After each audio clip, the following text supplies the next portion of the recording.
The first thing Luna Elindra Clark noticed was not the accusation. It was the way the entire Great Hall of Ironmore Pack went quiet. Not the comfortable silence of a room waiting for a king to speak. Not the respectful hush that falls before ceremony. This was a different kind of quiet, thick, suffocating, and full of things that people knew but refused to say out loud. Hundreds of wolves filled the ceremonial hall that night. Warriors who had bled beside Elindra on frozen battlefields. Elders whose children she had fed during the sickness of the gray winter. Pack mothers who braided her daughter's hair and swore loyalty over sacred moonstone. Every single one of them now stared at the polished stone floor. Not at her. Not at what was happening to her. At the floor. Elindra stood at the center of the hall in her silver ceremonial dress, the one she had worn the night Thorin Dawnfang marked her as his Luna 5 years ago. Her dark hair was pinned with the twin wolf-bone combs that had belonged to his mother. Her hands were folded at her waist. Her breathing was even. From the outside, she looked like a queen greeting a room. From the inside, she was holding the last pieces of herself together with both fists. Across the hall, standing on the raised stone platform where the Alpha throne sat, was Thorin, her mate, her Alpha, the man she had loved since she was 17 years old and he had carried her out of a burning forest during the border raids, her ankle broken, his arm bleeding, both of them laughing despite everything because that was who they were back then. He was not laughing now. He stood tall 6 feet and 4 inches of pure pack-born muscle, dark gold hair swept back, amber eyes carrying the supernatural glow that came with alpha dominance. He wore his black war cloak over iron-gray armor, and he looked every inch the ruler he was supposed to be. Beside him, holding a fold of that same cloak in her small fingers, was a woman named Bryn. Bryn was human. She had arrived at Ironmore 7 months ago with a merchant caravan from the southern roads, an orphan, she said, fleeing bad fortune. She was gentle-spoken and soft-eyed, and she had a way of touching a person's arm when she spoke to them that made them feel like the only soul in the room. Elindra had liked her. That was the worst part. She had been the one to invite Bryn inside the pack walls. She had given her a warm room, a place at the supper table, light duties in the healer's garden. She had treated her like a younger sister. And for 7 months, she had watched, piece by piece, without fully understanding what she was watching, as Bryn slowly moved closer to the center of Thorin's world. She's harmless, Elindra had told herself in the early months. She's human. She doesn't understand pack hierarchy. She isn't a threat. She had been wrong, not because Bryn was dangerous, but because Thorin was weak in a way Elindra had never seen before, weak in the specific, quiet way that powerful men sometimes were around softness they didn't know how to hold. Tonight, the secret was no longer a secret. Tonight, Thorin had called the full council. Elindra had walked in believing it was a border meeting. There had been reports of rogue wolves near the eastern ridges for 3 weeks. She had prepared maps. She had spent 2 days writing a full tactical proposal she intended to present to the elders. She had walked in carrying those maps rolled under her arm. She walked in to find Bryn seated at the right side of the Alpha throne, the seat where Luna sat. The maps rolled from her fingers. She hadn't realized it until she heard them hit the stone floor. The sound echoed through the hall like something breaking. Nobody moved to pick them up. Thorin descended 1 step from the platform. His expression was careful, not cold, not cruel, worse than both. He looked like a man who had made a decision he didn't want to explain and had decided explaining it was beneath him. Elindra, his voice was steady, pack-controlled. This needed to happen with the council present. It was the only fair way. She looked at him for a long moment. Then she looked at Bryn, who lowered her gaze and pressed her lips together. Bryn's eyes were shining. Whether from guilt or nerves or something else entirely, Elindra couldn't tell. She had spent 7 months thinking she understood this woman. Fair, Elindra repeated quietly. You and I have been wrong for a long time. Thorin's jaw was tight, but his voice stayed even. You know that. This isn't punishment, it's truth. I'm choosing Bryn, officially, publicly, before the council. The hall didn't gasp. That was the most telling thing. The council had known. The warriors had known. The elders had known. Every single wolf in this room had watched this arrive for weeks, and not one of them had whispered a warning into her ear. Not one. Elindra felt something inside her chest slowly begin to change. Not break, change. The way ice changes when the temperature drops low enough. Not shattering, hardening. You called the full council, she said, voice very soft, for a man's personal business. A few elders shifted. One of the younger warriors near the back wall looked up, then quickly looked away. It's pack business, Thorin said. Is it? It wasn't a question. Or did you bring witnesses because you wanted an audience, because you wanted to make sure I understood this was final? Thorin's eyes flickered with something. Not guilt, irritation. That told her everything she needed to know about how far they had truly fallen. I want there to be no confusion, he said. No stories afterward. No claims on the Luna title. No claims on the Luna title. 5 years. 5 years of standing beside this man. 5 years of managing every alliance, every trade agreement, every grievance brought to the pack from 14 surrounding territories. 5 years of sitting beside him during plague seasons and border wars, and the long, ugly peace negotiations that nobody remembered because they happened quietly, in back rooms, handled by a woman who never needed credit to keep doing the work. 5 years, and the word he used was claims. Like she was an outsider, asserting something that didn't belong to her. Elindra exhaled slowly. She reached up and touched the twin combs in her hair, the ones that had belonged to his mother. She pulled them free carefully, set them on the edge of the stone step at the base of the throne platform. Then she unfastened the silver clasp at her collarbone that held the Luna pendant, the moonstone endiron symbol every pack in the north would recognize on sight. She placed it beside the combs. Thorin's eyes snapped to the pendant instantly. Something moved behind them, too fast to read. Elindra. Don't, she said, very quiet, very final. She looked at the council. She looked at the warriors who had not defended her. She looked at the elders whose families she had fed in hard winters. She looked at every face that was now desperately avoiding her eyes. And then, for the first time, she let the thing she had been holding back for months finally rise into her chest. Not rage, not heartbreak. Something colder than either. You watched this happen, she said to all of them. Every one of you. You watched your Luna be replaced by inches and no one, not one, said a word to me. Silence. I held this pack together during the gray sickness. I held it together during the border wars. I have been holding it together every single day while your alpha stood beside someone else, and not one of you found the courage to speak. A few heads lowered further. One elder, old Merwin, who had dandled Elindra's nieces on her knee, had tears running down her weathered face and still said nothing. Cowards, Elindra said. The word was soft. It hit like a stone dropped into deep water. Every one of you. Thorin stepped forward. His alpha power rose with him, that golden amber pressure that rolled through the air and pressed against the skin of every wolf in the room. Lower wolves instinctively dropped their heads. Elindra felt it push against her too, pressing on the bond that still connected her to him. She held his gaze and didn't move. He stopped. For just a moment, standing there in the great hall of Ironmoor with the entire council watching, Alpha Thorin Dawnfang looked genuinely uncertain. You'll take the western cottage, he said finally.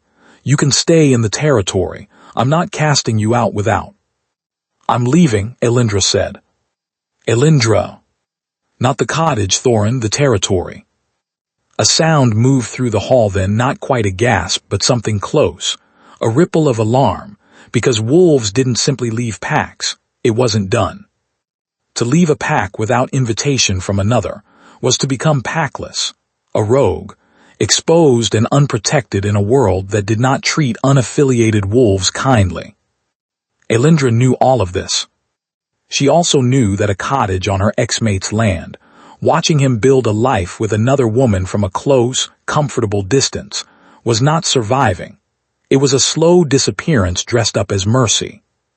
She turned toward the great doors. Behind her she heard Bryn speak for the first time all night, a small, uncertain sound. "She doesn't have to go." "Let her," Thorin said, low, strained. Elindra walked out of the great hall of Ironmore Pack on a cold October night, without the combs, without the pendant, without a single wolf beside her. The massive doors closed at her back. And somewhere deep inside the bond she still shared with Thorin, stretched now to a breaking thread by distance and choice, the part of her that had loved him since she was 17 years old began, for the first time, to truly let go. The night air outside was freezing and tasted like pine and coming snow. She shifted. The change came the way it always came for Elindra, not painfully, not with effort, but with a kind of relief. Bones reshaped themselves. The world flooded with scent and sound. 4 paws met cold earth.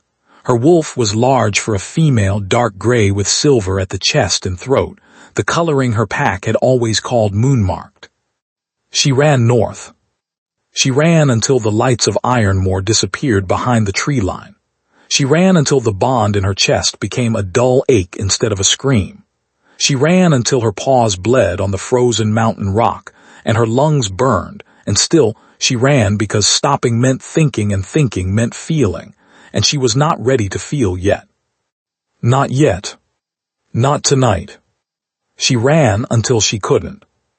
Then she collapsed at the edge of a frozen creek, shifted back, curled into herself on the cold ground, and for the first time in 5 years of holding everyone else together, allowed herself to come completely apart.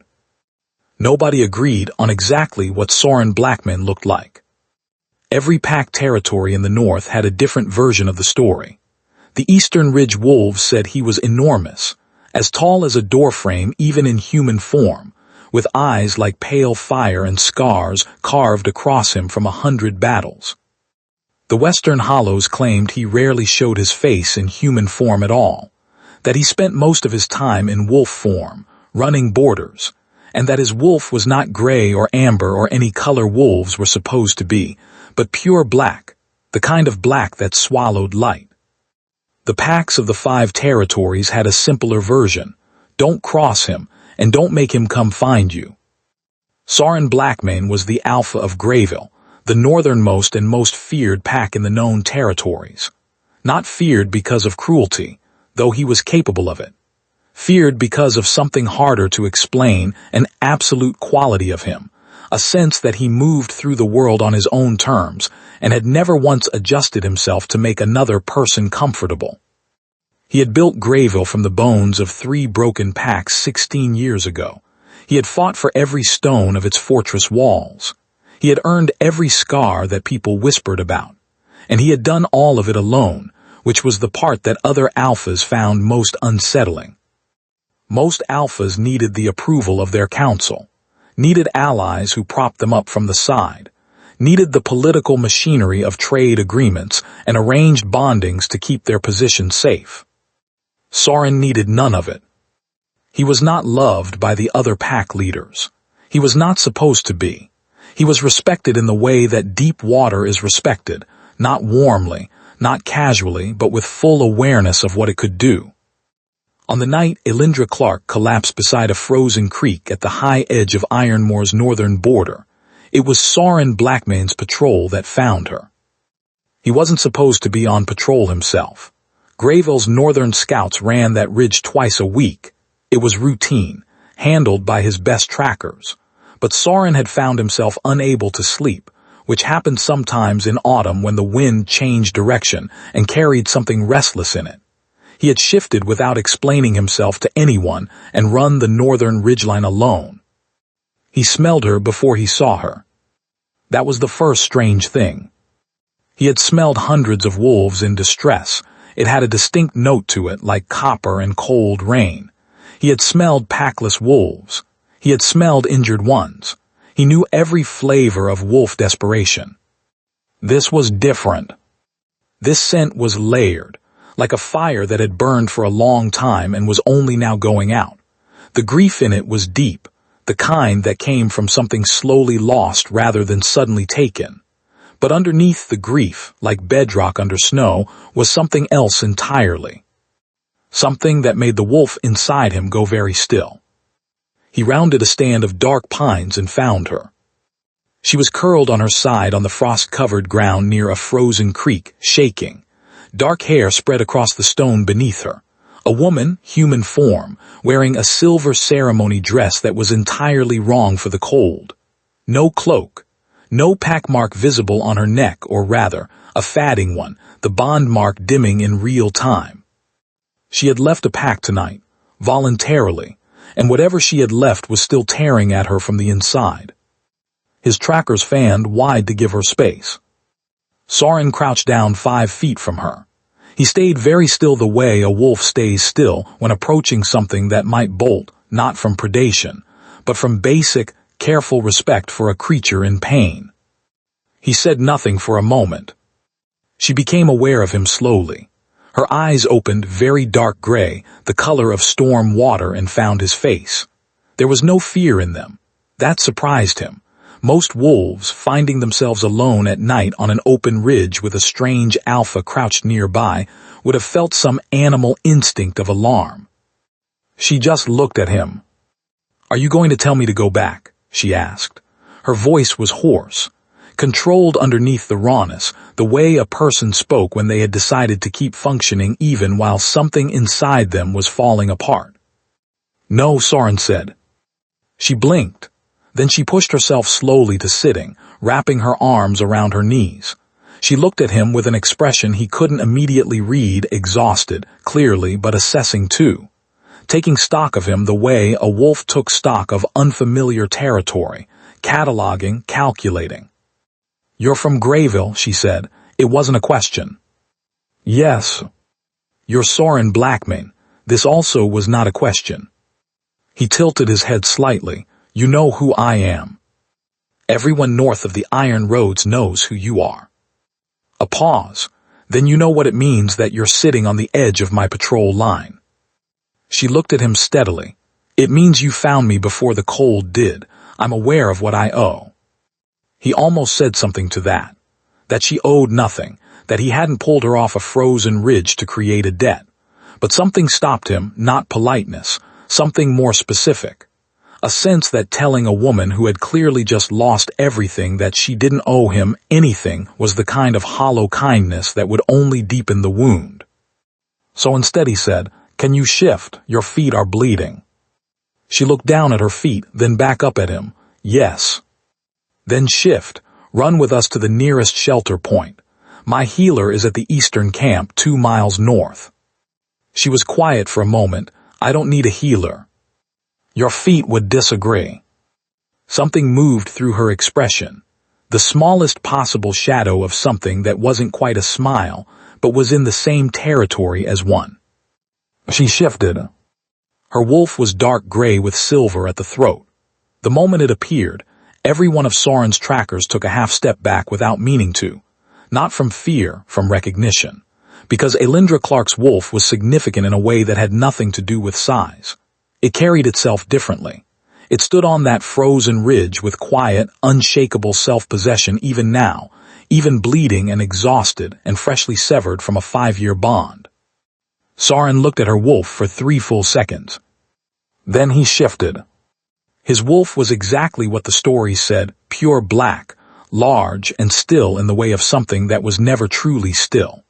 It stood on the ridge and the wind moved around it, and his pale eyes, the same in wolf form as in human, settled on hers. He turned north. She followed. They ran together across the frozen ridge, and neither of them spoke, because wolves running together don't need to. And because some nights, the only honest thing 2 people can do for each other is move forward through the dark, and not ask questions neither of them can answer yet. At the camp, Soren's healer, a small, efficient older woman named Ditha, cleaned and bandaged Elindra's feet without comment, and made her drink something hot that tasted like spruce bark and honey. Elindra sat on a camp stool and let it happen and said almost nothing. Soren sat across the fire from her. He had things he could have asked: who she was, which pack she'd left, what had happened. He had trackers who could find those answers within an hour if he sent word. He asked none of it. She looked up at one point and found him watching the fire with his arms resting on his knees, very still, making no demands on the space between them. "Why aren't you asking?" she said. He looked at her. "Would the answers change anything I'm going to do tonight?" She frowned slightly. "What are you going to do tonight?" "Give you a place to sleep that isn't a frozen creek bed," he said simply. She held his gaze for a moment. This close in the firelight, she could see the scar that ran from his jaw to the base of his throat and another across the back of his left hand, and the calm behind his pale eyes that was not the calm of someone who had never suffered, but the calm of someone who had, and had decided not to be frightened of it. She looked away first. "My name is Elindra Clark," she said quietly, "late Luna of Ironmore Pack." "I know," he said. She looked back at him sharply. "Ironmore borders my northern territory," he said. "I've known who you are for 4 years. You held 14 trade agreements and prevented a border war with Ashvin Pack through negotiation alone, 2 summers ago, when your alpha was still at the western muster." Elindra stared at him. "I know the difference between a pack with a strong alpha," Soren said, "and a pack with a strong Luna." Something hit the back of her throat unexpectedly. Not tears, she was long past tears tonight. Something older and more aching. The simple, devastating shock of being seen accurately by a stranger after years of being looked through by people who were supposed to know her. She turned back toward the fire before he could see it fully. "Thank you," she said, quiet, rough-edged, "for tonight." "Don't thank me yet," Soren said. "Thank me when you decide where you're going." Elindra stared into the fire. She had no idea where she was going. But for the first time since she had walked out of Ironmore's great hall, sitting beside the fire with a man who had not once asked her to explain herself, the answer to that question felt like something she might actually survive finding out. 3 days at Gravel's eastern camp became a week. A week became 2. Elindra had intended to leave after her feet healed. She had told herself this each morning when she woke in the small, warm room they had given her in the camp's main longhouse, plain stone walls, a heavy fur blanket, a narrow window that looked out over the ridge. She would wake, look at the ceiling, tell herself today she would decide a direction and begin moving in it. Then she would get up, and somehow the day would find her. The camp was not large, 40 wolves, a forward patrol outpost of Grayville's main territory 3 miles north, but it ran like something that had been thought through carefully. Watches rotated efficiently. The healers' stores were organized and well-stocked. The warriors trained without the posturing and competition that often poisoned pack training yards. They pushed each other hard, but without cruelty. On the 3rd day, Elindra stood at the edge of the training yard because she had nothing else to do and watched 2 young wolves struggle with a grappling technique. She watched them get it wrong twice, 3 times, and then without quite deciding to, she stepped forward. "You're telegraphing the takedown with your shoulder," she told the taller of the 2. "Drop it half a second before the reach or they'll see it every time." Both wolves blinked at her. She demonstrated the shoulder adjustment. The taller one tried it. It worked. By the time she realized what had happened, 3 other trainees had drifted over with questions. She answered them. She told herself it was one afternoon. On the 4th day, she was in the healer's stores helping Ditha reorganize the medicinal bark bundles by potency, a system she'd used at Ironmore that was twice as efficient as what Grayville was running. And Ditha watched her work with bright, sharp eyes and said nothing but smiled privately to herself. On the 6th day, Soren came to find her. He found her in the strategy room, which she had wandered into out of restlessness. She was standing at the wall of maps, big, detailed territorial maps of the north, trade roads, river crossings, pack boundary markers, reading them with her arms crossed the way she always read maps, leaning forward slightly like she was listening to them. He stood in the doorway. She heard him and didn't turn. "Your eastern boundary marker at Ashfin Creek is wrong," she said. "It's been placed 2 miles south of the actual territorial claim. Ashfin Pack knows it. They've been grazing their eastern flank up to the real line for 3 years without your patrol catching it because your patrols track the marked boundary, not the terrain." A long pause. "That explains something that's been bothering me," Soren said. She turned then. "Sorry, I was looking at the maps and I couldn't," she stopped herself. "It's not my territory, I shouldn't." "Don't apologize for being right," Soren said. He walked into the room and came to stand beside her at the map wall, close enough to study what she was pointing at, not so close as to crowd her. "Tell me the rest." She looked at him sideways. "There's more," he said. "I can tell by the way you're standing." There was. She had been absorbing these maps for 4 days without meaning to, and her mind had been doing what it always did, finding gaps, finding risks, finding the quiet places where trouble was building without anyone watching. She told him the rest. She talked for 40 minutes. He listened without interrupting, occasionally asking a precise question that told her he understood the strategic implications of what she was saying faster than most of the council members she had briefed at Ironmore. When she finished, the room was quiet for a moment. "You should have been running a pack of your own," Soren said. She looked at him. Something moved through her chest, not quite pain, not quite gratitude. Something in between that didn't have a name yet. "I was running one," she said. "I just didn't have the title." Soren looked at her steadily. "That changes today." "Soren, not as a replacement for what you lost," he said. "As a recognition of what you are. Grayville needs a head of territorial strategy. The position has been vacant for 2 years. You already know my borders better than half my council." Elindra was quiet. This was not what she had expected. She had come to this camp bleeding and broken, expecting a temporary shelter, a few nights of recovery before she continued on to wherever she was going. She had not expected to be seen. She had not expected to be useful here. She had certainly not expected an offer. "I don't know if I can trust a pack again," she said honestly. "You don't have to," Soren said. "Trust the work, the rest can wait." She looked at him for a long time in the strategy room with the old maps around them, and the firelight shifting across the stones. Then she turned back to the map wall and traced her finger along the eastern boundary line. "You'll need to move the marker by midwinter," she said, "before the snow covers the terrain features you'd use to verify the real line. I'll send a correction team this week. And your western trade route has a bottleneck at the river ford near Glenpost. You're losing 2 days of transit time every month that you could cut with a simple bridge agreement. Write it up." She exhaled. "You're very irritating, you know that."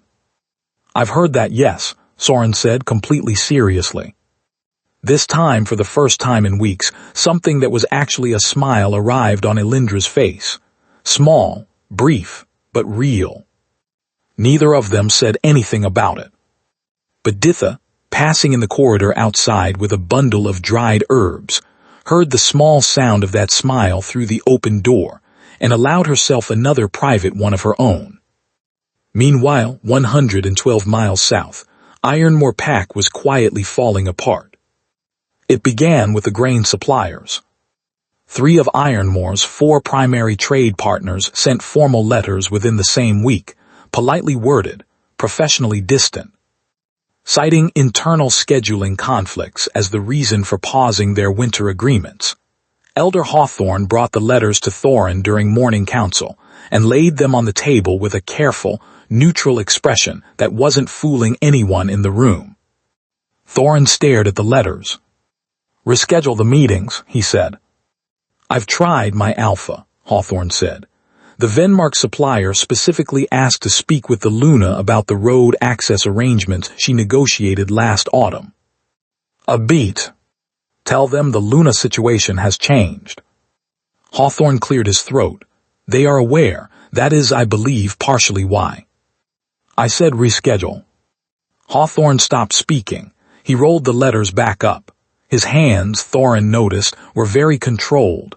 The old wolf had been on this council for 30 years. He had seen alphas make bad decisions before. He had never seen one look this uncertain about it. That evening, Bryn came to find Thorin in the strategy room. She brought tea. She always brought tea. She was thoughtful that way, and she sat across from him and asked about his day with genuine warmth and listened carefully to everything he said. She agreed with every position he had taken. Every single one. And Thorin, who had fallen for Bryn precisely because she made him feel unchallenged and understood, sat there in the quiet of his strategy room and felt, for the first time, the faintest, uncomfortable sense of something he couldn't name. Not doubt, not quite, but something in the vicinity of it. He pushed it away. He was tired. He was managing a political adjustment. These things took time. He went to bed telling himself this. In the empty Luna's chambers down the corridor, the ones nobody had reassigned yet, the ones that still faintly smelled like pine and cold air, and the silver herb oils Elindra had always burned. The moonstone pendant she had left behind sat on the stone step where she had placed it. Nobody had moved it. Not even Thorin. Winter arrived at Greyville like a promise kept. The mountains above the fortress territory disappeared under white within a week of the first snowfall, and the world became a place of black trees and gray stone, and the clean, sharp silence that deep winter brought to high-altitude pack lands. Elindra ran the borders. She ran them in wolf form, dark gray against the snow, silver-throated fast, every other morning with the patrol team. Not because she had to. Because her wolf needed it, needed the cold air and the physical reality of territorial edges and the basic animal satisfaction of knowing the land she was responsible for. She had accepted Sorin's offer. Not formally, not with ceremony. They had both silently agreed there would be no ceremony, not now, not given what she just left behind. She had simply begun working, and working had become staying, and staying had, over weeks, become something that felt surprisingly like home. She was not at peace. She didn't claim to be. The bond with Thorin was dying by degrees, the way a fire dies when the last log has burned through and nobody adds another. It didn't hurt the way it had in the early days, that screaming, tearing agony of a forced separation. It was quieter now, a fatting, a slow realization that something she had organized her entire adult life around was becoming something she used to have. Some mornings she woke with her hand pressed to her chest, and the echo of old memories, Thorin pulling her close after a victory, his voice rough with relief, the way he used to laugh, the person he'd been before something in him had turned toward the easier, simpler warmth of a woman who never challenged him. She grieved him. She allowed herself to do that honestly, not the man he'd become, but the man she had loved for so long, the one who might never have truly existed the way she remembered him. That was its own particular kind of loss. She was thinking about this one gray morning on the training grounds when a shadow fell beside her. Sorin. He didn't always announce himself. He appeared the way weather appeared, simply present, without preamble. He sat down on the low training wall beside her with a cup of something steaming in each hand, and held one toward her without speaking. She took it. They sat for a while watching the younger wolves run drills in the snow below. The silence between them had developed its own texture by now, comfortable in the way that silence only becomes after you've shared enough honest moments in it. "You're somewhere else," he said finally, not an accusation, an observation. "Thinking about loss," she said honestly. She had stopped softening her honesty around him a few weeks ago. It was easier with someone who didn't treat vulnerability like a liability. He nodded. "Does it get smaller?" she asked. "The grief with time?" He considered this seriously, the way he considered everything. "No," he said. "It gets quieter, that's different." She looked at him. "Smaller means it's disappearing," he said. Quieter means you're getting bigger around it. She sat with that for a moment. You lost someone. It wasn't quite a question. My beta, Soren said, 12 years ago during the Pack Wars. A pause, my best friend. I'm sorry. He was a better man than most alphas I've met, Soren said. He would have found everything about you extremely insufferable. She blinked, then she laughed, a real one, brief and startled. Why? Because you're always right, and he hated that in people. She shook her head, but the laugh lingered in the corners of her mouth. You find that quality attractive in people, presumably. I find it useful, he said. That's not what I said. He looked at her. Pale eyes under the gray winter sky. Something in them that was not quite the careful blankness he usually carried. Something that had been showing itself in brief flashes lately. A kind of attention that was specific and quiet, and landed on her differently than anything else she'd experienced in a long time. He looked away first this time.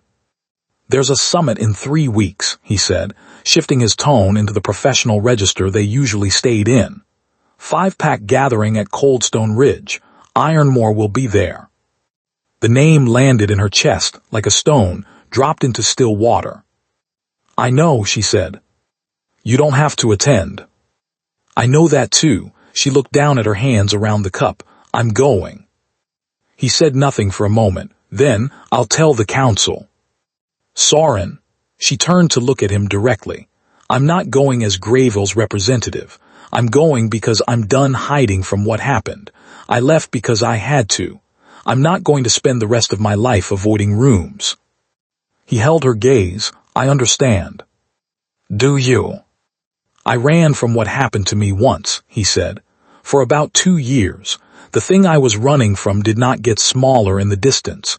It got larger. She looked at him for a long moment. What did you do?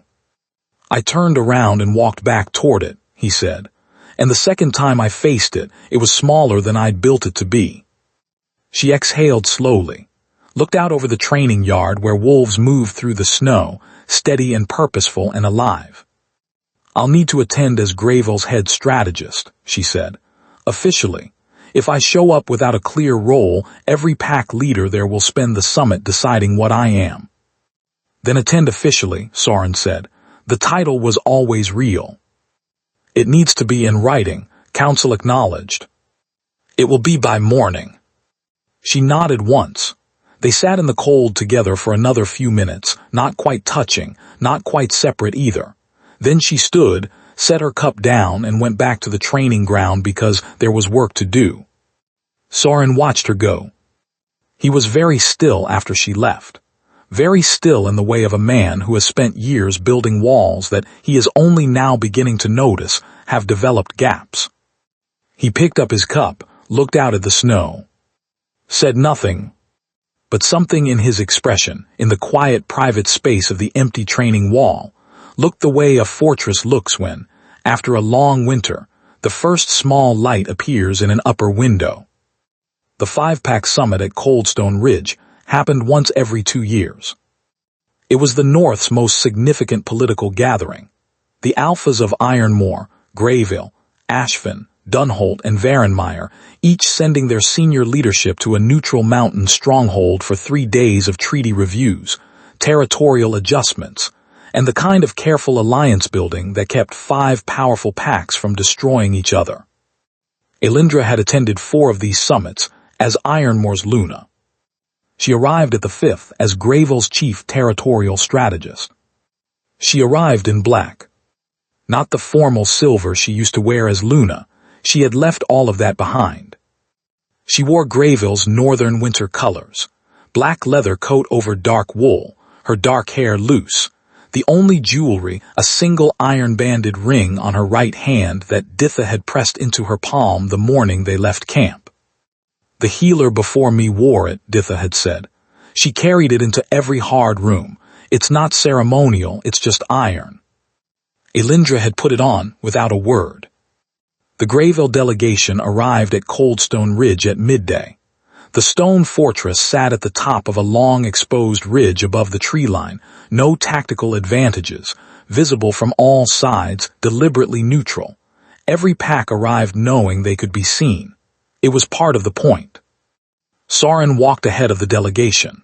No ceremony, no announcement. He simply walked in the way he always did, and the room he walked into reorganized itself around him, the way rooms did with people who carried that kind of weight.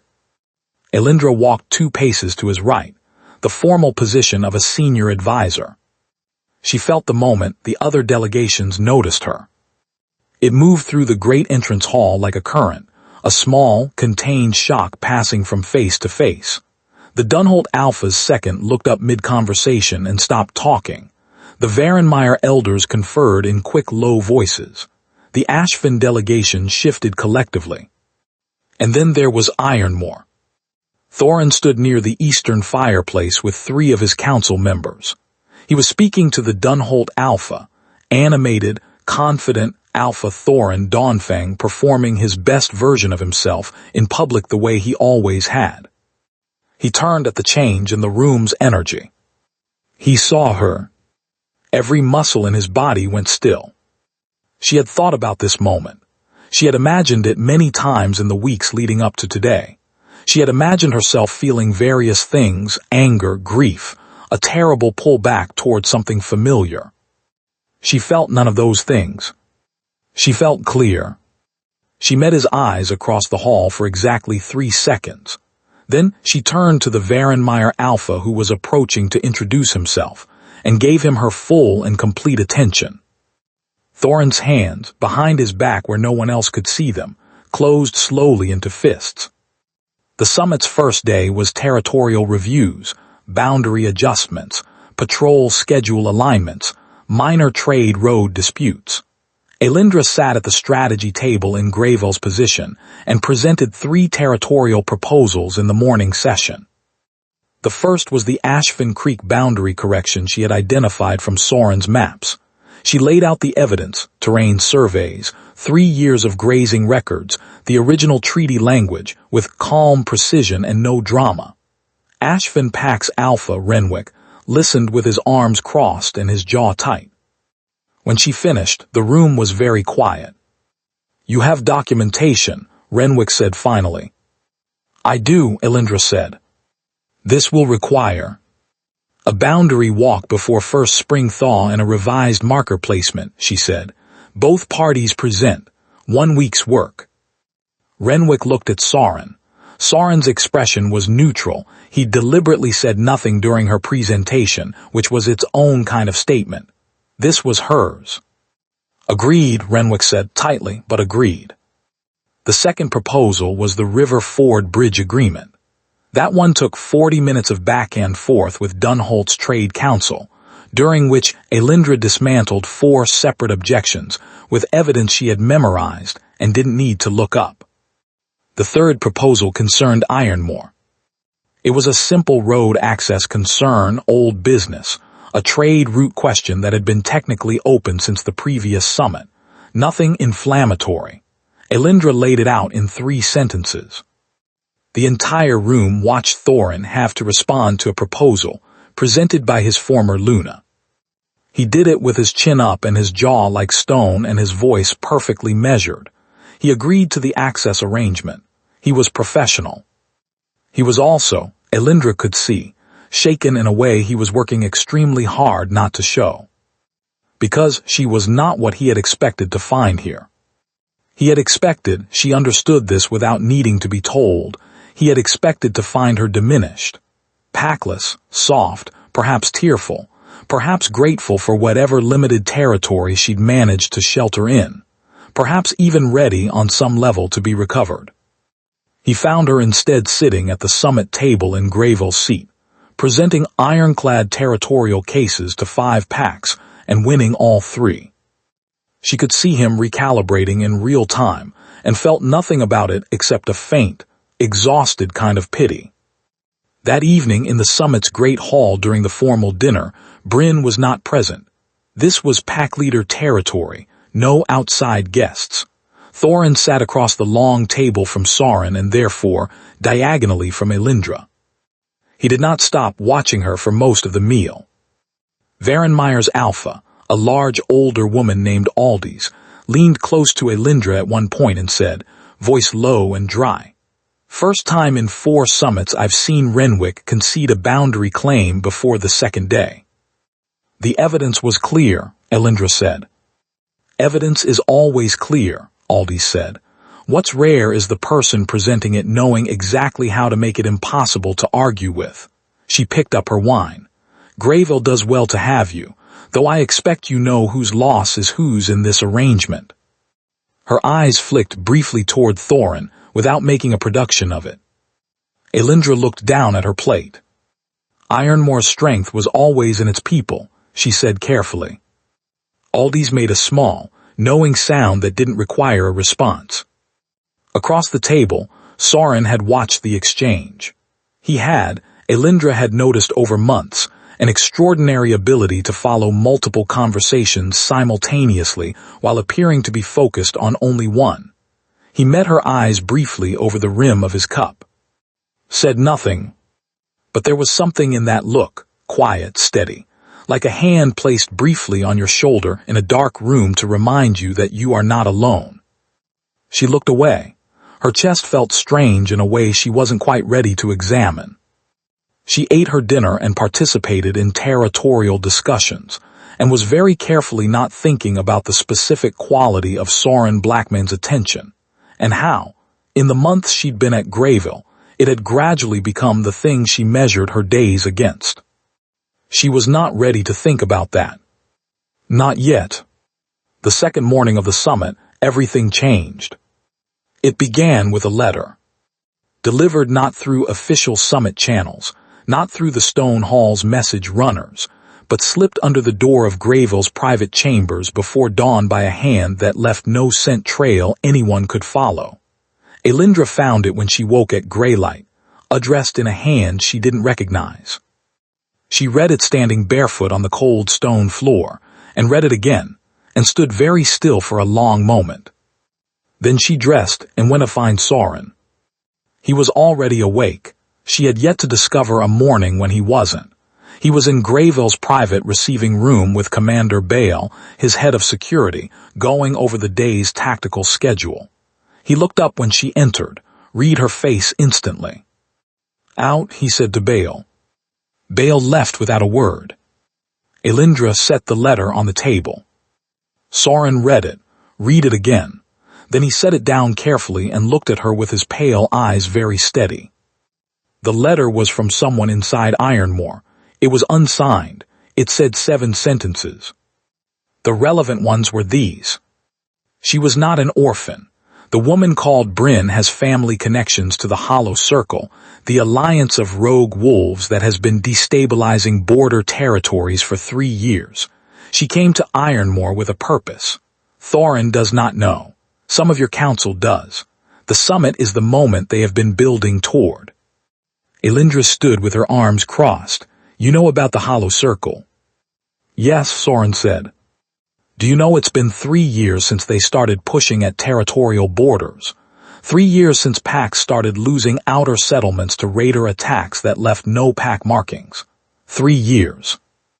The same 3 years your Alpha's borders started becoming vulnerable," Sauron said. His attention was elsewhere, Elindra said flatly. The words sat between them. "If Bryn is connected to the Hollow Circle," Sauron said, "then her placement in Ironmore wasn't accidental. It was strategic. They needed an Alpha distracted and his council compromised. They needed a pack without a stable Luna," Elindra said. "A Luna who manages the alliances, tracks the territorial patterns, notices when raider activity clusters around border blind spots." She paused. "They needed me gone." Sauron looked at her. "I was the target," she said quietly. "Not Thorin's heart. The raids needed the border strategy compromised. Bryn didn't seduce Thorin to hurt me. She seduced him to remove me." The room was silent for a moment. "Do you believe this letter?" Sauron asked. "I don't know," she was honest. "But I know I can verify it. I know who would have access to this information inside Ironmore.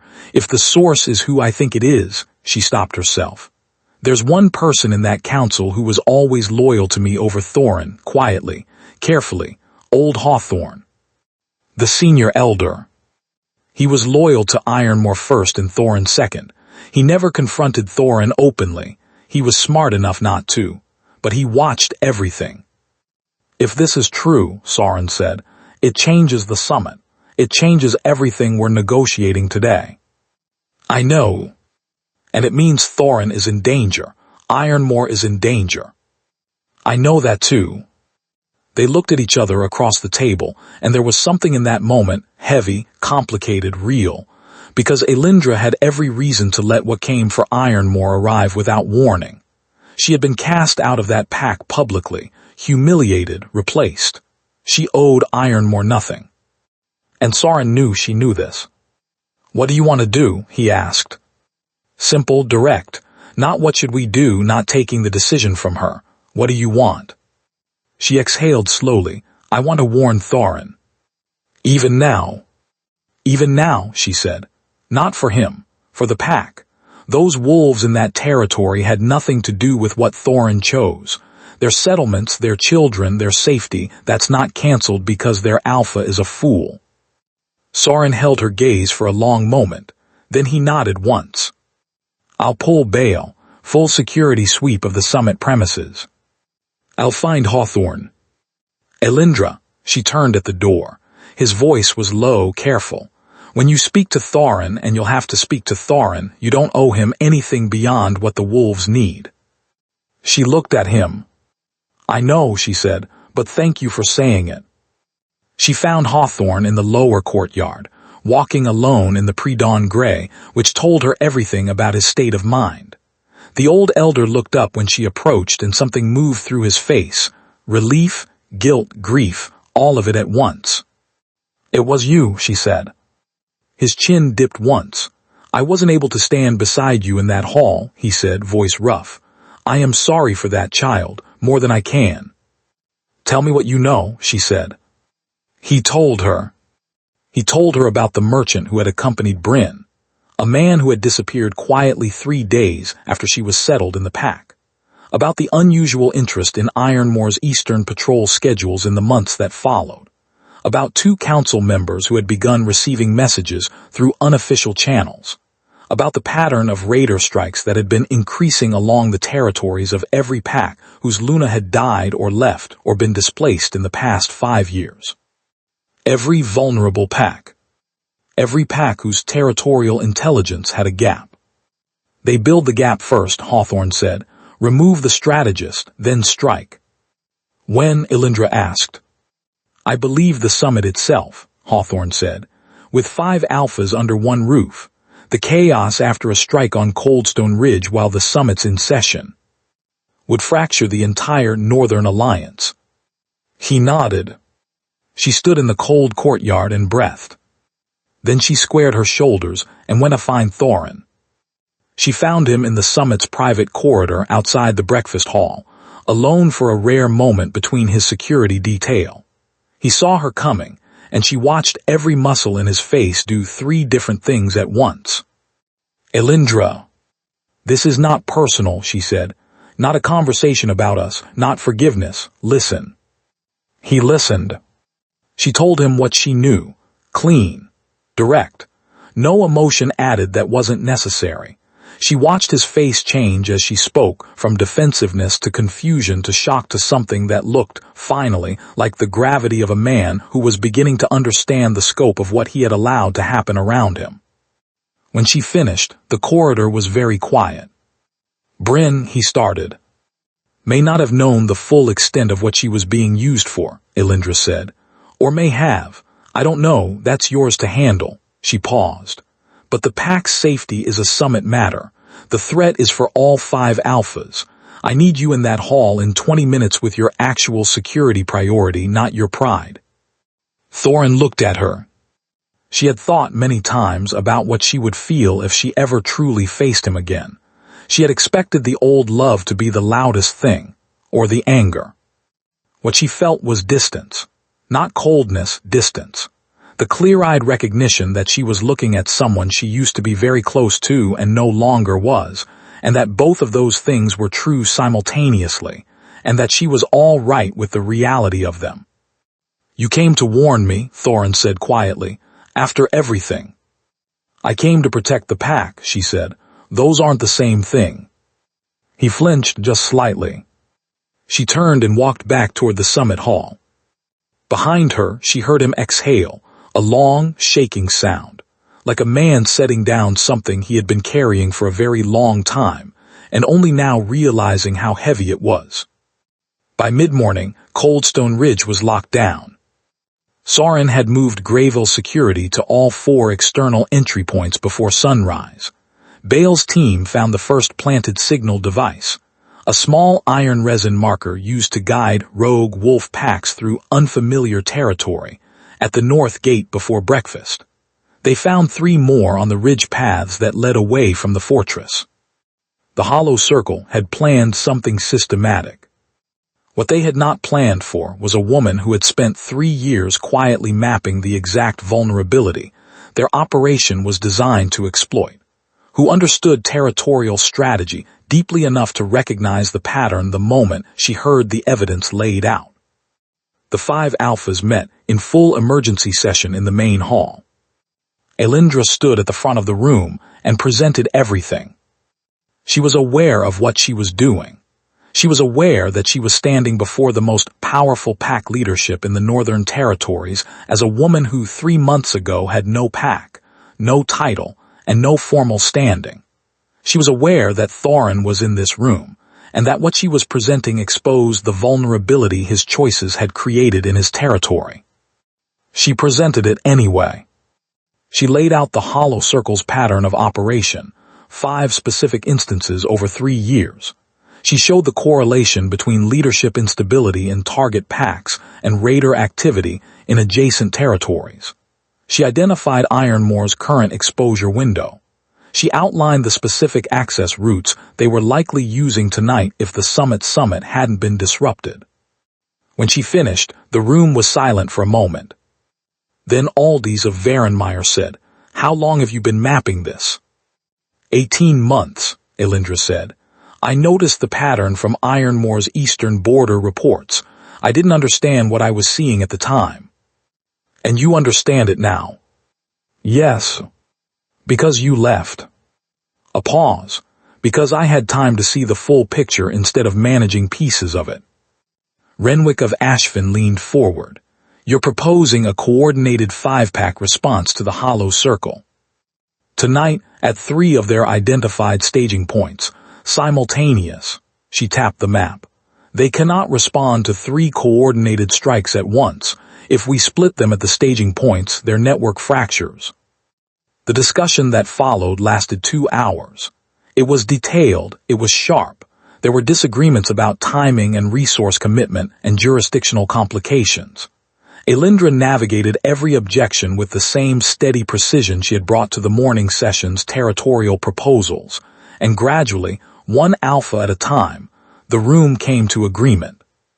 3 hours later, 5 packs were coordinating through Greyville's secured communication network. At dusk, Sauron came to find her on the upper ramparts. She was looking out over the ridge, the last light turning the snow gold, the trees below dark and deep. She heard his step and didn't turn. "Bale says the coordination is holding," he said. "It'll hold," she said. "The timing at the Ashfin staging point is the tightest, but Renwick's captain is competent." "He is," a pause. He came to stand beside her at the rampart's edge. "You know what you did today." "Presented evidence."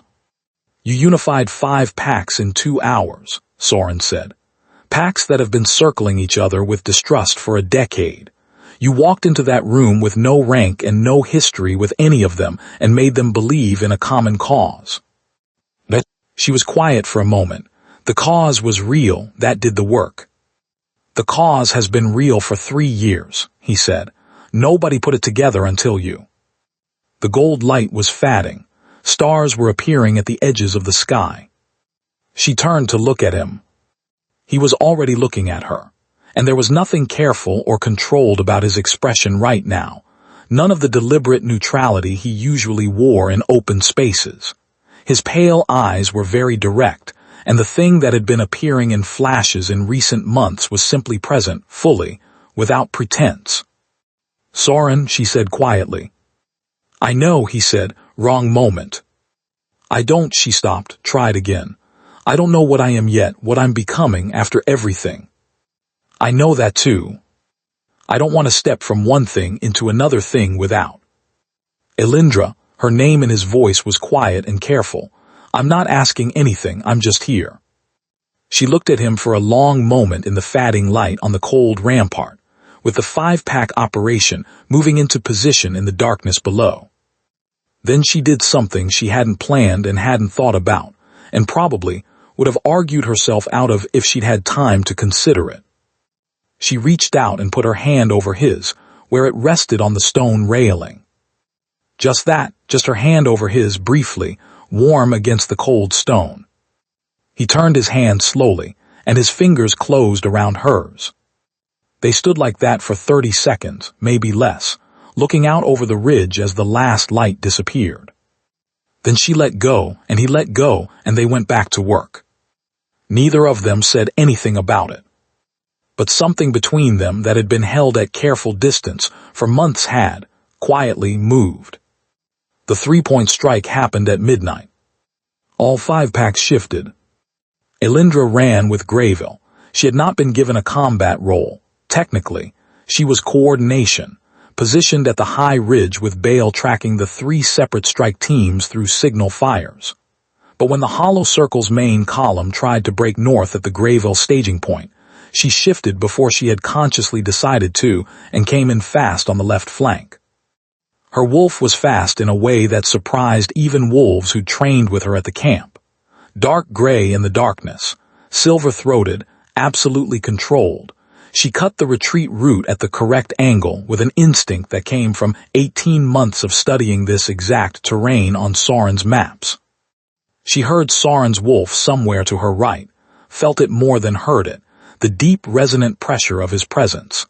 And they moved through the dark trees together without planning it. Reading each other's direction changes the way wolves in the same pack read their packmates. Like they had always run together. Like this was already something they had always been.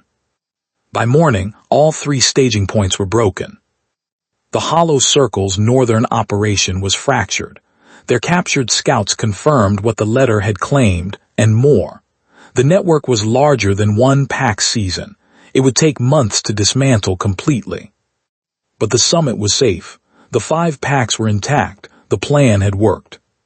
In the cold, early light on the ridge above Coldstone, as wolves shifted back to human form and commanders gave reports, and the alphas gathered for the dawn briefing, Thorin found Elindra. She was standing apart from the group, cleaning a cut on her forearm where a Hollow Circle wolf had caught her in the fight. She was doing it efficiently, without fuss. Thorin stopped 5 feet from her.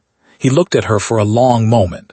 He looked at the Grayville wolves moving around her, the way they moved near her, with the natural ease of people who trusted and respected someone without performing it. He looked at Soren, who had glanced toward Elindra once in the last 10 minutes. Just once. But the quality of that glance, Thorin understood with the sick cold clarity of someone too late to the truth, was not the glance of an alpha watching his advisor. "I see it now," Thorin said quietly, not to himself, to her. She looked up. "Everything you were carrying," he said, "everything I didn't see." She held his gaze steadily. "Thorin." "I'm not asking for," he stopped, ran a hand over his face. "I'm not asking for anything, I just need you to know that I see it, what I lost." He looked at the ground briefly. "What I destroyed." Elindra looked at him for a long moment. "I hope you figure out what you want," she said honestly. "Not what's easy, what's real." She picked up her healer's cloth and walked back toward the camp. He stood and watched her go. The summit ended. 5 packs went home. Grayville's delegation returned north through the mountain passes in pale winter light, and the silence of the journey was the comfortable kind. Tired, satisfied, people who had done something real resting in the aftermath of it. In the weeks that followed, Elindra did not think about the moment on the rampart. Or rather, she thought about it constantly and dealt with it by working very hard, which had always been her preferred method of managing difficult feelings, and which worked until it didn't. Grayville entered its deepest winter. The fortress territory was a different world under heavy snow, insular, quiet, the daily rhythm slowing to the pace of deep cold. Evening meals in the longhouse became longer. Warriors told stories. Ditha brought out her winter reserve of something amber and sweet that tasted like it should only be consumed by the fire. Soren was present. That was the word for it. He was always where he was supposed to be, running the pack efficiently and without drama, appearing at training, at council meetings, at the evening longhouse fire. He didn't crowd Elindra. He didn't create space between them either.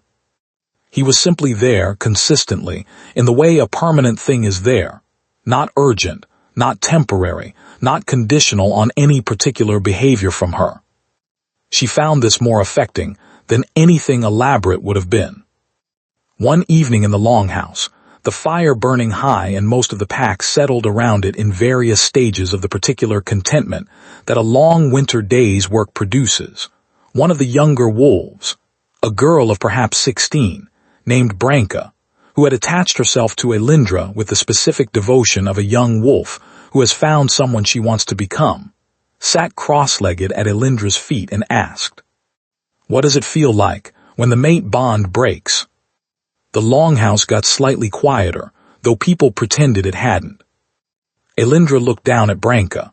The girl was genuinely asking, no cruelty in it, only the honest curiosity of someone young enough not to know what she was touching.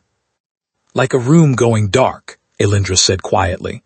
"Not a room you wanted to be in, but a room that was yours for a long time." "Does it stop hurting?" "Yes," Elindra said. "When you stop trying to keep the light on in a room you've already left." Branka thought about this with the concentrated seriousness of 16. Then she nodded. Across the fire, Soren was looking at Elindra over the heads of the wolves between them. His expression was very still and completely honest in the firelight. She held his gaze for 3 heartbeats. Then Branka asked another question about territorial law, and the moment folded itself away. But it sat in Elindra's chest for a long time after, warm in a way that had nothing to do with the fire. 3 days later, a letter arrived at Grayville from Ironmore. Formal parchment, Alpha Seal. Thorin requested a diplomatic meeting. Subject: ongoing security cooperation against the Hollow Circle.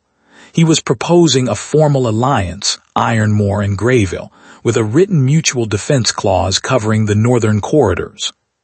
He also, in the final line, added a personal note in his own handwriting beneath the formal text. "I sent Bryn away. I have no right to ask you to understand, but I need you to know that I am trying to understand it myself." Elindra read the letter at the strategy table. She set it down. She sat with it. Soren came in from the training yard, read her face the way he always read her face, and poured 2 cups of something hot. He sat across from her and pushed one toward her. She slid the letter across the table. He read it, set it down. "What do you want to do?" he asked. Same question as always, same refusal to take it from her. "Accept the alliance," she said. "The security cooperation is real and necessary." "And the personal note." She was quiet for a moment. "He's trying," she said. "I don't need anything from it, but I won't punish someone for trying." Soren nodded. "I'll have Bale draft the formal alliance terms." "I'll review them." "I know you will." She looked up at him. "Soren." "Yes." She opened her mouth. Closed it, looked at her cup. "Thank you for all of this, these months." "Don't thank me," he said. "It was entirely self-interested. Having you here is the most strategically sound decision I've made in a decade." She shook her head slowly, a smile arriving that she didn't bother fighting. "That's not all it is," she said softly. The room was very quiet. Soren looked at her across the table with that complete, steady attention of his. The kind that didn't look away when things became real. "No," he said, "it's not all it is." Neither of them moved for a moment. Then Elindra stood up, picked up her cup and walked around the table. She stopped beside his chair. She didn't sit. She stood beside him close and looked at the territory maps on the wall. He stood too, not quickly, slowly, the way he did everything. Standing beside her, both of them looking at the maps that she had spent months learning like the lines of her own hands. "I'm not ready for anything dramatic," she said. "Good," he said. "I'm deeply opposed to drama." She laughed, brief, quiet, real. She leaned her shoulder against his. He didn't move, just stood steady and warm beside her, present in exactly the way she needed without her having to ask for it. They stood like that in the quiet strategy room, looking at the maps of their shared territory together, for a long time. The Hollow Circle's second strike came in late February. It came without the organized signals, without the elaborate staging point system they'd used before. That was how Elindra knew, the moment Bale's first runner arrived at dawn with the report, that this was different. This was not an operation. This was desperation. They had fractured the network but not broken it. The core of it, the Circle's inner leadership, the wolves who had been building this quietly for a decade, had gone to ground after Coldstone. They had spent 2 months waiting. And then they had done the one thing she hadn't fully prepared for. They had come for Greyville directly. 400 rogue wolves moving through the mountain passes in pre-dawn darkness. Not raiding. Invading. A full territorial assault targeting Greyville's eastern fortress wall, the approach that the Hollow Circle's scouts, who had been watching Greyville's patrol lines for months, believed was the weakest point.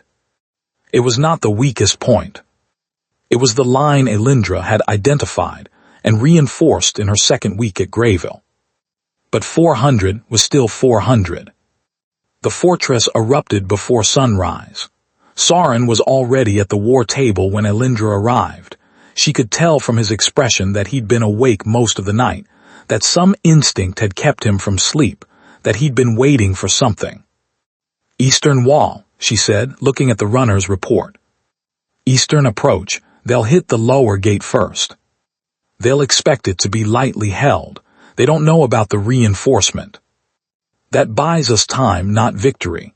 His pale eyes were steady and very focused. "I need to know, 400 in the passes, how many will they hold back in reserve for a second wave?" "They won't," she said. "This isn't tactical. They've burned everything on one move. All 400 will come." "You're certain?" "A careful operation leaves reserves.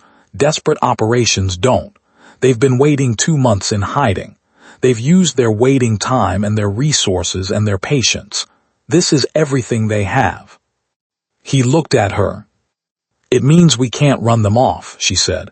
"If we defend and drive them back, they regroup, and next time we don't know what we're facing. We end this today. We pull the full pack. Full pack, shift, meet them on the approach, not at the wall. In open ground. Open ground is ours. We know this terrain, they don't." Soren was already moving. He put his hand briefly on her shoulder once, firm, and was at the door of the war room in 2 strides. "With me," he said. They shifted at the eastern gate. Soren's wolf, black, enormous, utterly silent in the way of a thing that had no need to announce itself, led Greyville's pack out onto the mountain approach as the eastern sky turned gray-pink with early dawn light. Elindra ran beside him. She had run many battles. She had run them as a coordinator, as a strategist, directing from position while others engaged. She had never run beside Soren's wolf in a full-pack formation before, and she had not been prepared for what that felt like. The specific, bone-deep certainty of running beside something you trusted absolutely, something that moved with you rather than around you, something that occupied the precise space beside you as though it had always been there. 400 rogue wolves came through the eastern pass at dawn. They came with fury. the desperate all-or-nothing fury of a movement that had been building for years and now had one final chance to break what stood in its way. Greyville met them on the open slope in full wolf form, and Sauron was at the front of it. Elindra understood something watching him move through that fight, something she had intellectually known for months but felt fully only now. He was not merely strong. He was a different kind of leader in combat than anything she had watched before. He protected everything around him without making it look like protection.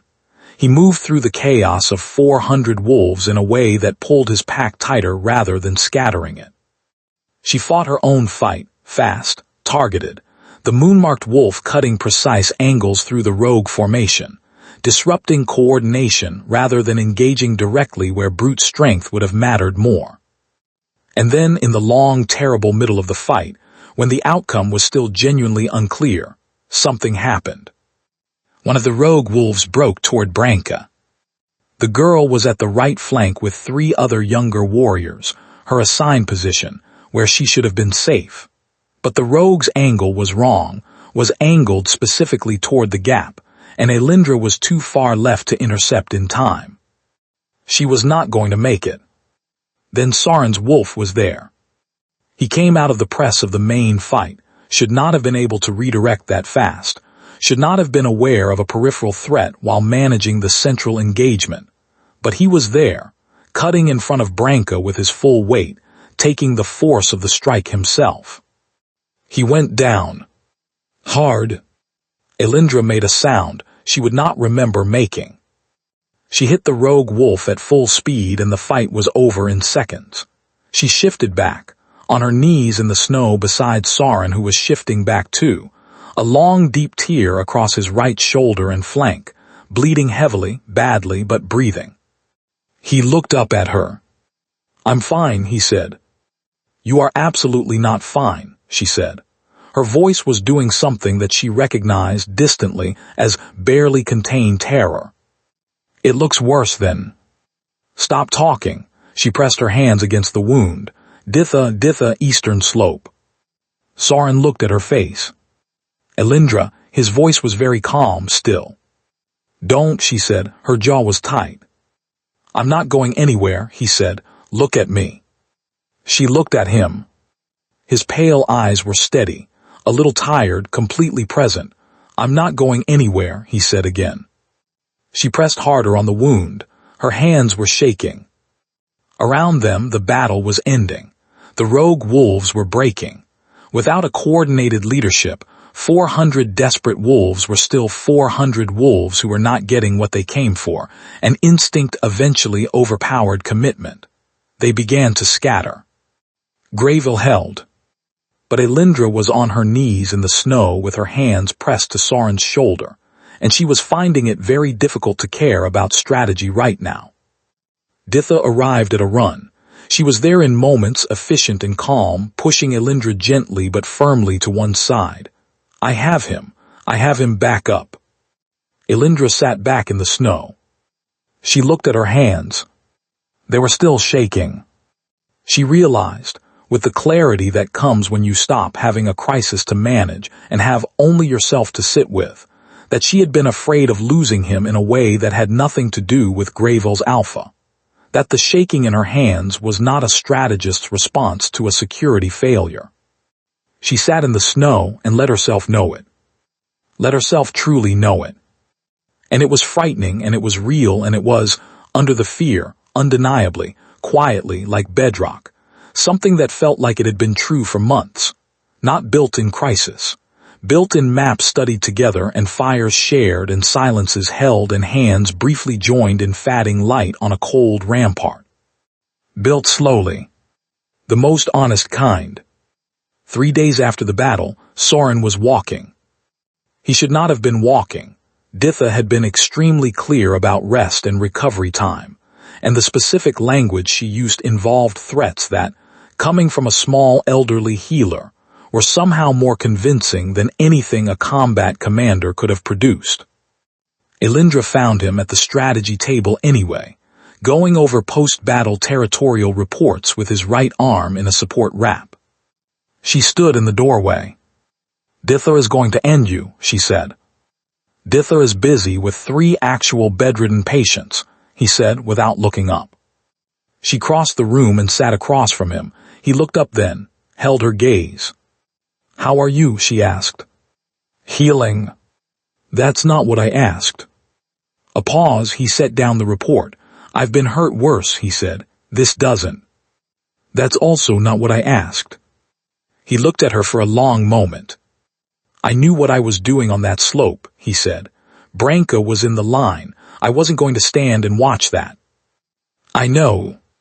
I'd do it again." "I know that too." She was quiet for a moment. "That's what frightened me." The strategy room was very still. "When you went down," she said carefully, she stopped, started again. "I've spent a long time telling myself I wasn't ready, that I was still healing, that I didn't know what I was becoming and couldn't offer something real until I did." She looked at her hands. "I think I've been using that as a reason to avoid knowing what I already knew." Soren said nothing. He was watching her with all of that attention she had spent months measuring her days against. "I don't want to be careful about this anymore," she said. "I don't want to manage it, she looked up at him. "I'm not afraid of it." He came around the table. He was careful with his shoulder, but he was standing in front of her close, and he put his good hand under her chin and tilted her face up and looked at her in that completely direct, unpretending way of his. "I have been trying very hard," he said quietly, "not to rush you." "I noticed," she said. "It has been one of the more difficult things I've done in recent memory." "Good," she said, and she kissed him.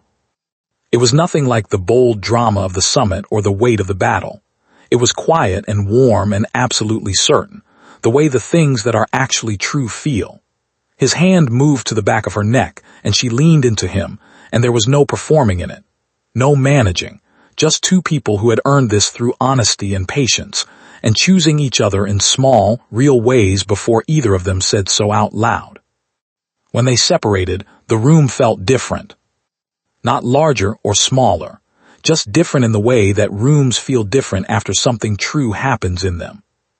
"I should tell you something," Soren said very close. "What?"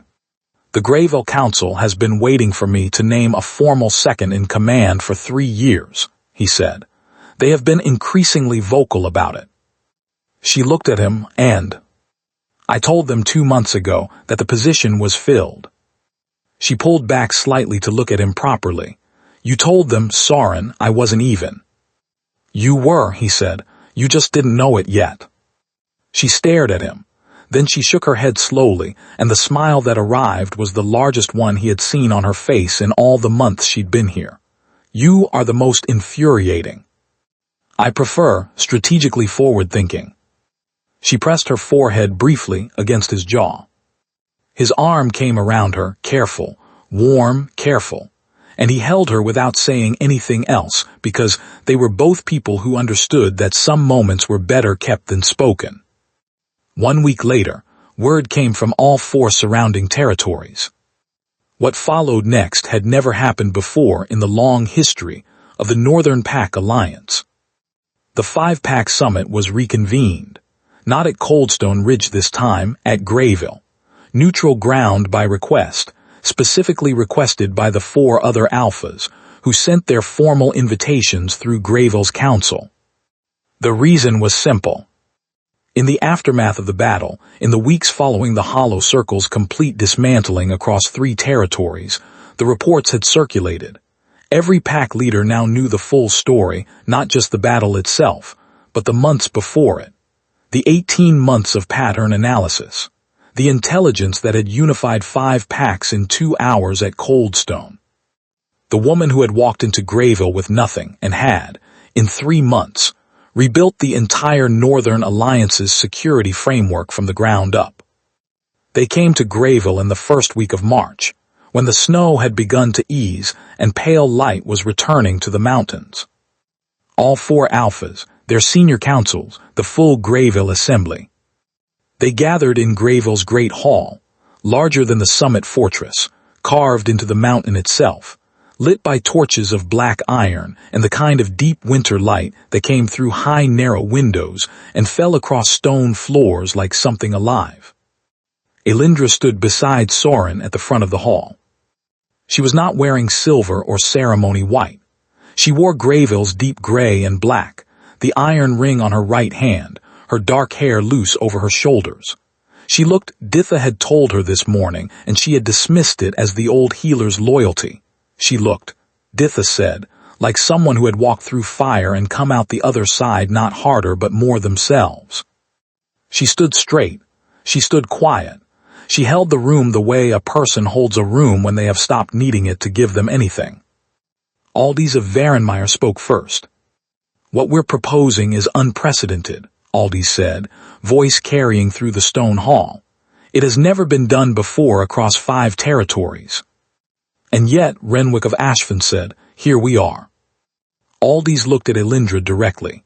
You unified 5 packs, not from a throne, not from an inherited title, not from a mate bond, from evidence, from intelligence, from the specific, rare quality of a mind that could see the whole field when everyone else was managing their own corner of it. The hall was absolutely quiet. The 5-pack alliance has operated without formal strategic leadership for 40 years, Aldis continued. We have relied on summit diplomacy every 2 years, slow, reactive, managing crises after they arrive rather than before. She paused. What you did at Coldstone and what you built here at Greyville suggests something different is possible. What are you proposing? Soren's voice beside Elindra. Joint appointment, said Dunholt's Alpha, Torald, a large, gray-haired man of few words and tremendous authority. Alliance chief strategist, representing all 5 packs, not under any single Alpha, accountable to the Alliance Council. A new position, Aldis said, a real one. The hall was silent. And then Thorin Dawnfang, who had been standing at the back of Ironmore's delegation in silence throughout, stepped forward. He had lost weight in the past months. There were lines in his face that hadn't been there before. He looked like a man who had been taking a very hard and very private account of himself and didn't like everything he was finding. He walked to the center of the hall. He stopped in front of Elindra. Every wolf in the hall watched. Thorin met her eyes. His jaw was tight with the effort of something, not arrogance, the opposite. And then Alpha Thorin Dawnfang, in front of the assembled leadership of 5 packs, lowered himself to one knee. The sound that moved through the great hall was not a gasp. It was a silence so complete and so charged that it was louder than any gasp could have been, because Alphas did not kneel. It was not done. In the hierarchy of wolf pack culture, it was as significant as anything Elindra had done in the throne hall the night she had walked away from Ironmore, perhaps more. I was wrong, Thorin said. His voice was rough, controlled, completely honest. I removed you from a position you had earned with years of work and intelligence and sacrifice, and I did it to protect my pride, and I have watched every day since how wrong I was. A pause. Not because it hurt me. Because it cost the pack I was supposed to protect, because you had been doing something I never understood the weight of. The hall remained absolutely silent. I owe you nothing except the truth, he said, and the truth is that what I did to you was wrong, and that you deserved better than what I gave you. He held her gaze. His amber eyes were steady and clear, and there was no performance in them. Elindra looked at him for a long moment. She thought about the great hall of Ironmore, the twin combs, the pendant on the stone step, the doors closing behind her in the dark. She thought about the frozen creek. She thought about Soren crouching 5 feet from her in the dark. Asking nothing. She thought about everything that had been built since. She reached down and put her hand briefly on Thorin's shoulder. Not an embrace, not forgiveness of the wound, but recognition of the truth of what he was doing. Stand up, Thorin, she said quietly. He stood. Then from the back of the hall, someone began striking a fist against their own chest, the wolf salute, the gesture of genuine respect. It was one of Greyville's younger warriors. Then another. Then Freya, Greyville's senior commander. then Ditha, who was crying and not remotely pretending she wasn't, then Varenmeyer's guard, then Dunholt's counsel. It spread through the hall in seconds. The sound of fists against chests, the low resonant salute, 5 packs in a stone hall giving recognition to a woman who had never once asked for it. Aldis looked at Elindra. Will you accept the appointment? Elindra was quiet for a moment. Then she looked at Soren. He was already looking at her. His pale eyes held that same complete, undivided attention they always held, completely steady, completely honest. He gave her the smallest possible nod, not instruction, acknowledgement. This is yours. It has always been yours. Elindra looked out at the hall, at the 5 packs, at Thorin standing straight, at Branka, who was 15 feet away with her fist pressed to her chest and tears running down her cheeks, at Ditha, at Bale, at every wolf who had run with her through the dark. She took a breath. Yes, she said. The hall erupted. Not carefully, not politely. Wolves did not erupt into polite approval. They howled, they struck tables, they stamped their feet, the sound filling the stone chamber and rising out through the high, narrow windows into the cold March air above the mountains. In the midst of it all, Soren stepped to her side, not in front of her, beside her, the place he had always been. He said nothing, just stood there, solid and present, the way mountains stand in winter. She leaned her shoulder against his. He put his arm around her. Not for the room, not for the moment, just because it was true. Far south, in the empty throne hall of Ironmore, with the morning light falling across a moonstone pendant still sitting on a cold stone step, because Thorin had never moved it, not in all these months, the great doors opened, and the Alpha of Ironmore walked in from the March cold. He stopped in front of the pendant. He looked at it for a long time. Then he picked it up carefully. He held it in both hands. He looked at it the way a man looks at evidence of who he used to be, not with hatred, not with love, but with the clearer, harder gaze of someone doing the difficult work of accounting honestly. He would carry that weight. He would earn his pack back. He would not waste the education it had cost him. Somewhere north of him, 500 miles through mountain passes still heavy with winter snow, the woman who had carried Ironmore on her back while he looked away was standing in a stone hall filled with howling, with her shoulder against a man who had learned her name before they ever met and never once asked her to be smaller. She was not a broken thing recovered. She was not someone else's story. She was exactly what she had been becoming through every hard season, through every room where no one defended her, every night she ran alone through the dark, every morning she woke and chose to rebuild rather than collapse. Herself. Fully, finally, completely herself. And in the north, in the deep winter light of the mountains, the most feared wolf alive stood beside her and did not need to bow because he had never once made her kneel. The days after the appointment moved the way spring moved in the mountains, slowly, in fits and starts, with the cold still present underneath the warming but no longer the dominant thing. Elindra spent the first week in meetings. All 5 packs had strategic concerns that had been sitting unresolved for months, some for years, that now had a home to go to. She received council delegations in Greyville Strategy Room from dawn to midday, and spent the afternoons riding the borders with Bale, physically mapping the territorial gaps she had been reading on parchment since October. Soren watched all of this with the private satisfaction of someone who has bet everything on a correct read of a situation, and been proven right in ways they could not have fully anticipated. He watched her work.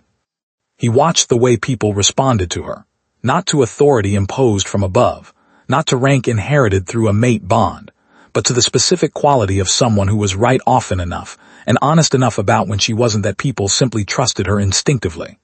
He watched Greyville's council, hard wolves, experienced wolves, wolves who had worked under him for years, and did not extend trust easily, shift, over weeks, into a configuration where Elindra was simply central. Not by design, by gravity. One evening he found her on the rampart again, the same rampart where they had stood at the summit, where she had reached over and placed her hand on his. She was standing in the dark with her hands on the stone railing, looking north, and he came to stand beside her. "Thinking again," he said. "I'm always thinking," she said. "The dangerous habit." "You said that." "I was right." He stood beside her and looked north too, at the dark shapes of the mountains under the half-moon. "What is it tonight?" She was quiet for a moment. "Branka asked me something today," she said. "What?" She asked if it was possible to have what she'd watched happen between us and still be her own person at the same time. Elindra paused. She said she'd spent her whole life watching women in the pack become different once they had a mate. Quieter, smaller, like being chosen was something that cost you pieces of yourself. The wind moved across the rampart. "What did you tell her?" Soren asked. "I told her that what she'd seen was real, that it did happen, to a lot of women in a lot of packs," Elindra said, "and that it wasn't inevitable, that the question wasn't whether love required sacrifice. Everything real requires sacrifice. The question was whether the sacrifice was mutual, or whether only one person was doing the giving." Soren was quiet. "I told her that the right kind of love," Elindra said quietly, "makes you more of what you already are, not less." He turned to look at her. She turned to look at him. In the dark and the cold of the March mountain night, they looked at each other clearly and without pretense, and everything that had been built across these months, across frozen ridges and strategy rooms and training yards and fires and honest silences and hands briefly joined, was simply there between them. Not fragile, not temporary, built from the only material that lasts. "She's a good student," Soren said. "She is. She'll run her own pack one day." "Yes," Elindra said, "she will." He reached out and tucked a loose strand of hair behind her ear, and the gesture was so unremarkable and so completely his, unhurried, certain, without asking permission for something that had long been real, that she felt it move through her more deeply than anything elaborate could have. "Come inside," he said. "It's cold." "You always say that. You always stay out here too long." "Maybe I like the cold." "Maybe you do," he said completely seriously. "I've accounted for it." She shook her head, and the smile that arrived was the kind that didn't require anything from anyone else to sustain itself. She followed him inside. In the weeks that followed, 3 things happened that the Northern Territories would talk about for years. The first was the formal signing of the 5-Pack Alliance Charter, the first written compact between all 5 Northern packs in recorded territorial history. Elindra drafted it over 4 days with input from each pack's senior council, balancing language that protected each territory's autonomy while establishing genuine collective obligation. When the 5 alphas signed it at a table in Greyville's Great Hall, the scratching of pen on parchment was the loudest sound in the room. The second was the complete identification and dismantling of the Hollow Circle's remaining network. With coordinated intelligence from all 5 packs, Elindra directed the information-gathering effort that located the Circle's 8 surviving leadership cells across 4 territories. All 8 were resolved through coordinated pack action within 3 weeks. The northern borders had not been this clean in a decade. The third thing was smaller than both of these, and known only to the people in the room when it happened, and would never be made into a ceremony or an announcement or a political event. It happened one evening in the strategy room.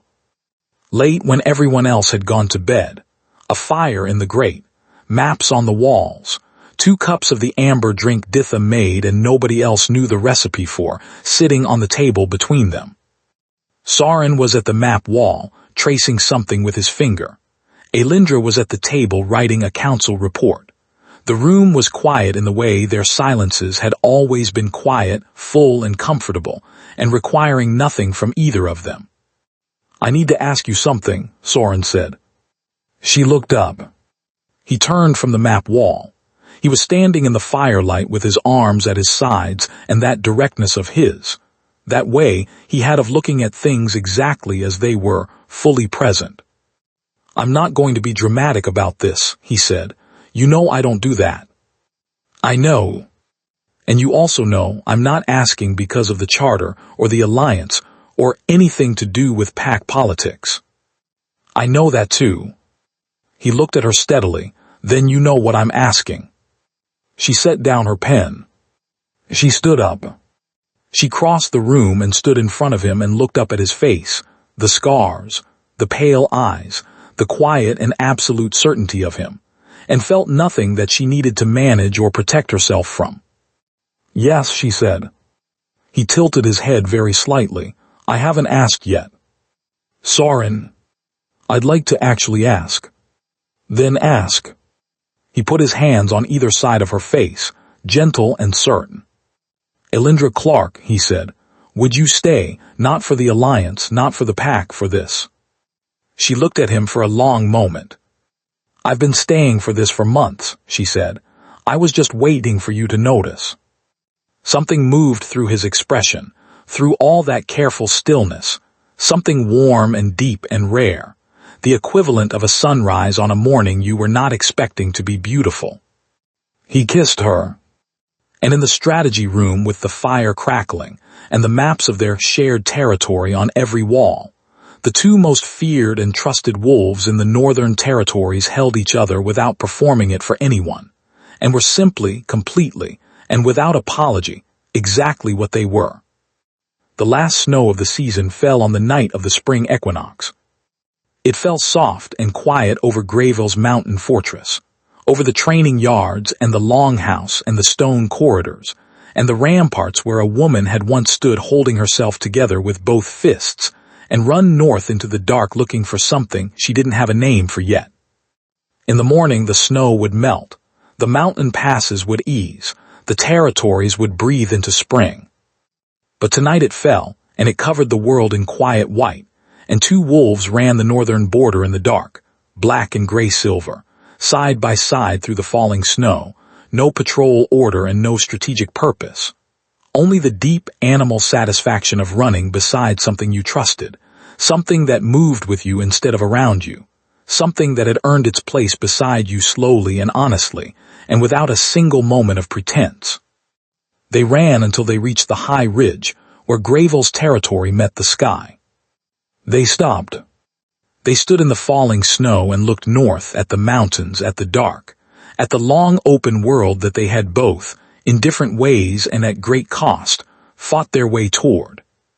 Then Soren's black wolf turned its head and looked at her. She looked back. She shifted first. He shifted a breath after her. They stood on the ridge in human form in the falling snow, close, warm, real. Home, he said. It was not a question. She looked at him, at the scar on his jaw, at his pale eyes holding her. Home, she said. The snow fell around them. The mountains held them on every side. And somewhere south of the mountains, in a throne hall where a pendant still rested on a stone step, a king who had learned his hardest lesson too late sat alone in the dark and understood, fully and finally, what it meant to hold something rare and let it go, and what it cost, and what it gave, and how some gifts can only be understood in their absence. He would be a better alpha for it. Perhaps the hard ones always learned that way. He cast away his Luna for a human girl, and watched the most feared wolf alive bow at her feet in front of 5 packs. Not because she asked for it, not because she needed it, but because what she had built through loss and exile and the long cold work of becoming more than what had been done to her, was exactly the kind of thing the world, when it is paying attention, eventually recognizes. Some women don't just survive betrayal. They build something from it that outlasts the person who caused it. And the most honest thing a man can do, standing in the ruins of what he threw away, is understand that what rose from those ruins was never his to claim. It was always hers.